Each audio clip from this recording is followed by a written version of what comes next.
Hello, അസ്സലാമു അലൈക്കും. ഇന്ന് നമുക്ക് തേങ്ങാപ്പാൽ കൊണ്ട് ഒരു അടിപൊളി മീൻകറി ഉണ്ടാക്കട്ടോ. അതിലേക്ക് 4 കൊടംപുളി, ഒരു തക്കാളി, 3 പച്ചമുളക്, ലേശം വേപ്പിൻ്റെ ഇല, ഒരു മുരിങ്ങക്കായും കൂടി മുറിച്ചിട്ട് ഇട്ട് കൊടുക്കുക.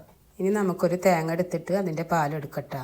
അതിലേക്ക് 1.5 ടേബിൾ സ്പൂൺ മല്ലിപ്പൊടി, 1 ടേബിൾ സ്പൂൺ മുളക് പൊടി, 1/4 ടീസ്പൂൺ മഞ്ഞൾപ്പൊടി, 4 ചുവന്നുള്ളി ഇട്ടിട്ട് നന്നായിട്ട് നമുക്കത് അരച്ചെടുക്കാം. ഇനി അരപ്പ് നമ്മുടെ ചട്ടിയിലേക്ക് ഒഴിച്ചു കൊടുക്കട്ടോ. എന്നിട്ടത് സ്റ്റവിൽ വെച്ചിട്ട് നന്നായിട്ട് തിളച്ച് വരട്ടെ. മുരിങ്ങക്കായ ഇഷ്ടമല്ലെങ്കിൽ ഇടണ്ടട്ടാ.